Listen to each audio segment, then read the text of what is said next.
And we need some black magic right now because what is happening over in the House that I think they just wrapped up, they're pushing through these articles of impeachment by hook or crook, and they are saying everything and using every emotion possible to try and make it palatable. Basically, what is not palatable for the American people. Welcome to Real Side Radio. I'm Dave Sussman, your host and purveyor at Whiskey Politics, and you can find me daily over at America's Voice Live. And I'm in the chair here for Joe Messina tonight. And I just want to finish up hour number 3. Can't believe it's been 3 hours already. Fascinating guest tonight. And I think there's just a tremendous amount of disconnect right now between the politicians, especially on the left in Washington, D.C., and the American populace. We're seeing the polls going in the wrong direction. We talked about this earlier. Independents, there is an 8-point swing now that they do not want this president impeached and removed. And it is independents that are going to make the difference come 2020. Not only are you going to make the difference regarding the president and who enters the White House, but also who represents their districts and who represents their states in both the Congress and the Senate.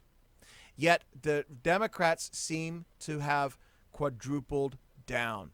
We've got Representative Karen Bass, who has suggested that if President is not impeached and he is reelected, that she's open to impeaching him again and again and again. And they can come up with multiple reasons to continue this. Representative Al Green, you remember Al Green? He's the one that said that we can't beat the president at the ballot box, so we must impeach him.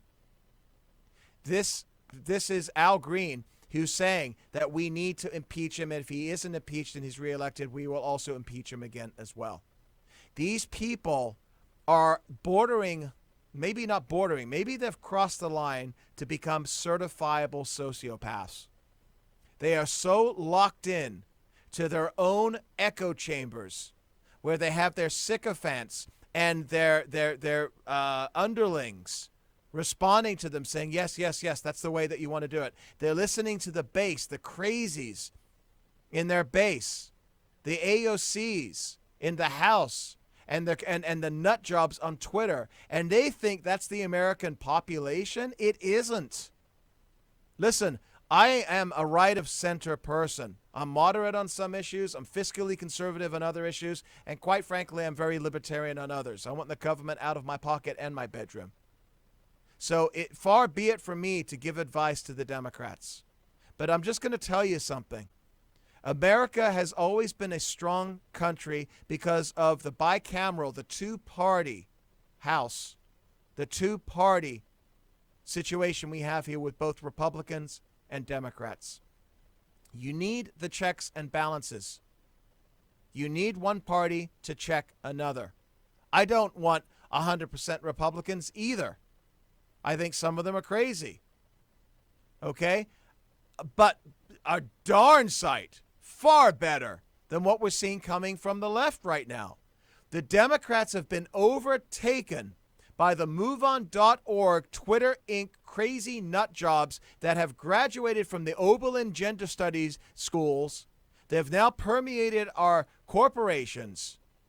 They have gone back into academia, and they're indoctrinating the new generations. They've been doing this now for 50 years.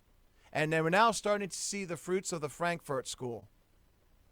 They're going into our media, and they are running roughshod over the First Amendment, trying to protect what they see as a narrative because they believe they're in the right, while censoring us, preventing us from having an audience. And even with all of that, and the tech titans owning YouTube and Facebook and Twitter and the mainstream media, CNN and MSNBC and CBS and ABC News and the New York Times and the Washington Post and on and on and on, it is still relatively a split country. What do you think it would be if those folks that vote with their feelings and their heart because they believe what they've been told, that those of us on the right are racists and this president is a xenophobe and he hates anybody that isn't a white supremacist? They've been told this, folks. What do you think the elections would be like if these people actually knew the truth. I don't have a hateful bone in my body. You don't either. And if you do, I don't need your listenership. But most people are not like that. Most people are not the extremes on the far, far, far right or the far, far, far left. We're the 40% around each middle, so the 80%. And we're just trying to live our lives and take care of our children and build a home and take care of our community and each other. And we don't want the heavy hand of a centralized government to get in the way and tell us what we can and can't teach our kids in the schools. Or that a bureaucrat 3,000 miles away can determine what is covered by my insurance in a hospital. I want local control. We all want the same things. We want clean air. We want clean water. But we don't believe that the heavy hand of a centralized government or a globalist UN knows better than we do. That's all politics is about. But the left have turned it personal. They've turned it in that you are hateful and you, xenophobe, racist, bigot, voted for this president, and it is now up to us, being on the left, to take him out of office. How dare they? How dare they decide that they are smarter than you because they went to the elite schools and they're hanging out at the right cocktail parties, talking to each other in their echo chambers. And they've sold themselves. They believe it. They believe their own propaganda. And they're trying to take this president out of office, a duly elected president, because they know with this economy and with black unemployment and Latino unemployment at the lowest level in my 50 years, that he is unbeatable with that dais of crazy socialists that they're putting up as legitimate candidates. They're not.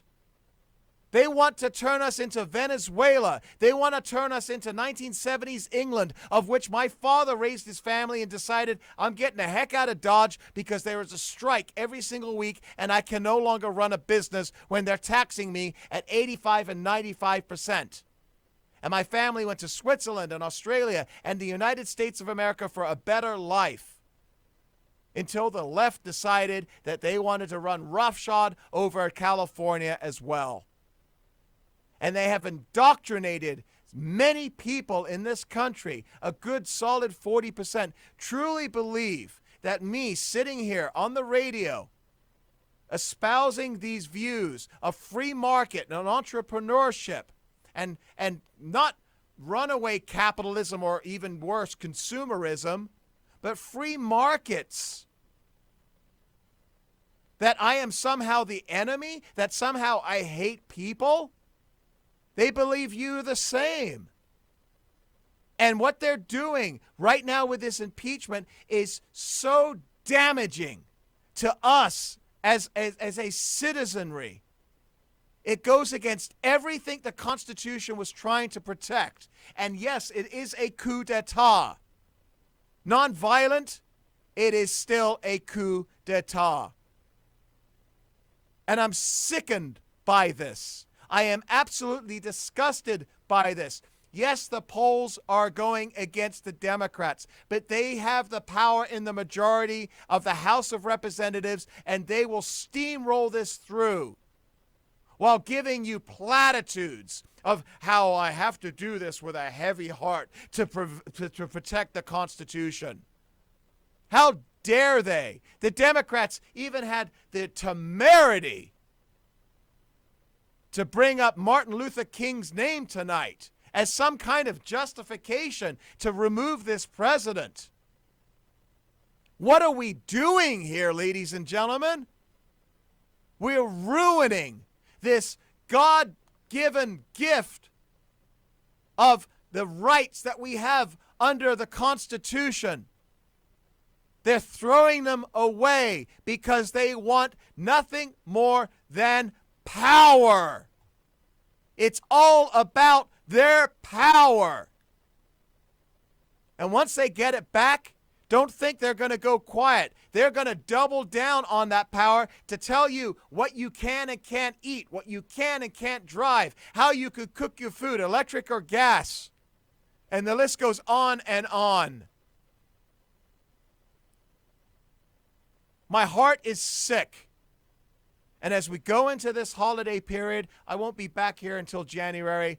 I want you to take stock of the things that count in life. Your family, your community, each other. Because all of this crap that the left are stuffing down our throats foie gras style doesn't mean a hill of beans when it actually counts.